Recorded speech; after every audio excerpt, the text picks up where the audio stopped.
Everyone learns differently, yet we teach and test everyone as if they were exactly the same. Life is the most difficult exam.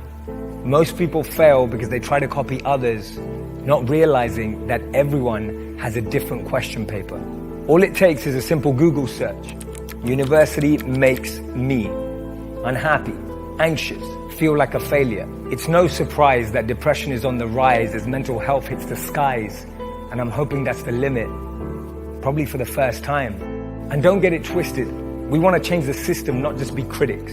But the truth is, we spend a lot of time on the theoretical and tactical, not enough time on the creative and practical. Today, at college, we spend a lot of time in bars and then learn how to code. It's ironic. We end up a barcode. Is a barcode even memorable? No, it's just a series of digits. We end up statistics, wasted potential like unrecorded lyrics. Every day we turn up to the conveyor belt. We're on the assembly line. We become a product of our environment, then get shipped off. Life is the most difficult exam. The history we learn at school doesn't help us define our future.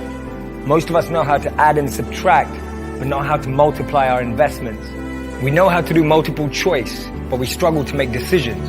We know how to analyze a poet's voice, but we can't express ourselves with precision. We learned about the human body, but not how to find ourselves. We learned about the brain, but not about mental health. Geography taught us where things were, but not where countries wanted to go. We learned about modes of transport, but not why travel makes us grow. We learned about new languages, but not about old cultures. We learned about only one perspective and not opposing versions. We learned how to draw, but not appreciate art. We were always pushed to get to the end, but never knew how to start. We were always told to get over stuff and not how to walk through. We learned about the cells in plants, but not about the source of our food. We learned how to measure distance, but not the journey within. We were told that X was the only place there was something missing. So listen, what have we really learned? The real tests we will face are rejection, dealing with failure, having to start from scratch, and things not going our way. But tell me when you were taught perseverance, determination, or persistence even for one day. The real challenges we will face are being empathetic, understanding people's challenges, and the ability to press pause.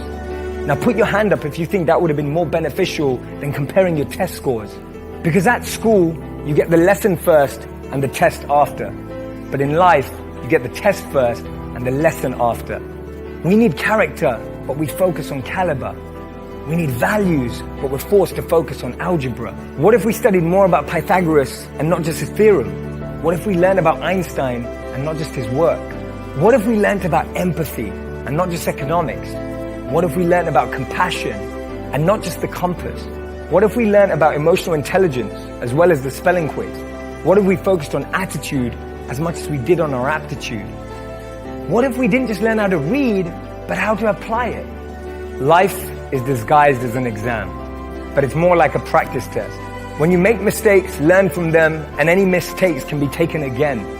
You can change the script at any time, make a costume change, and then get back out onto that stage. Don't be limited by society. Your path is unique. Don't trade it for less. Life is the most difficult exam because most people are looking at someone else's desk.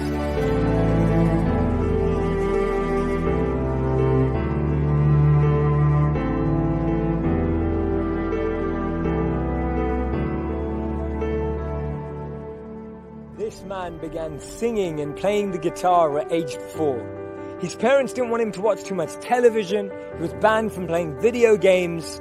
But he had a lot of books about art. He didn't enjoy school and was even bullied at age 15. A year later, he decided to quit school and follow his dreams of making it in the music industry. Now things didn't go as planned.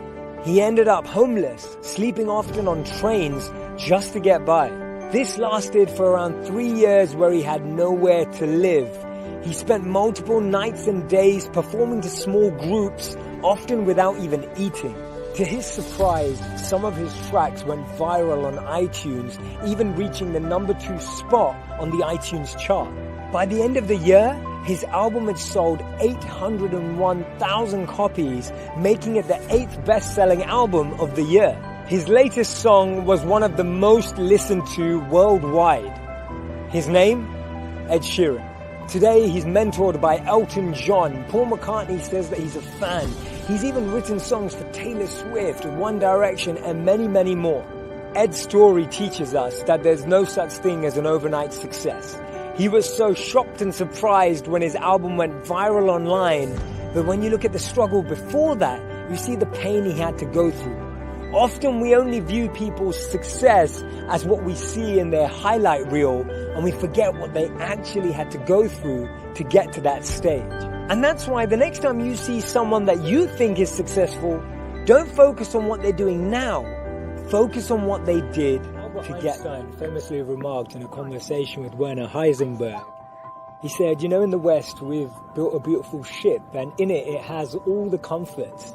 But actually the one thing that it doesn't have is a compass, and that's why it doesn't know where it's going. This paradox of our times was propounded by the Dalai Lama when he said we have wider freeways but narrower viewpoints. We have taller buildings but shorter tempers. Will Smith said that we spend money we haven't earned on things we don't need to impress people we don't like.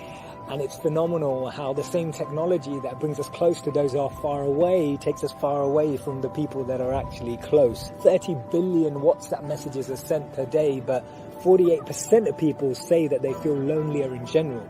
The paradox of our times is that we have more degrees but less sense, more knowledge but less judgment, more experts but less solutions. It was Martin Luther King who said that the irony of our times is that we have guided missiles but misguided men. Have you ever found it perplexing that we've been all the way to the moon and back, but we struggle to start a conversation across the road or across the train? And it's amazing that Bill Gates was known as the top earner in 2015 with a wealth of 79.2 billion, but 1 in 4 CEOs claim to be struggling from depression. Do we actually thrive off this paradox? Is it that this paradox actually makes the media interesting? It's what makes journalism interesting. It's what makes politics interesting. It's what makes television interesting. Is this paradox actually what we feed off and what we live off and what we talk about and discuss in our circles? Doesn't it seem that we've tried to clean the air but polluted our soul? We've split the atom but not our prejudice, and we're aiming for higher incomes but we have lower morals. So I'm hearing you ask, how do we bring a change? How do we dissect this paradox that exists in our lives? And it starts by us, each of us, pressing pause, pressing reset, and then pressing play again, taking a moment to become more conscious, taking a moment to become more aware, taking a moment to really reflect on the consequence, the implications of a misplaced word, of an unnecessary argument that we all know we didn't need to have, or to speak to someone just slightly differently, in a different tone, in a different voice, in a different empathy, with a different perspective, just to really connect with people on a different level.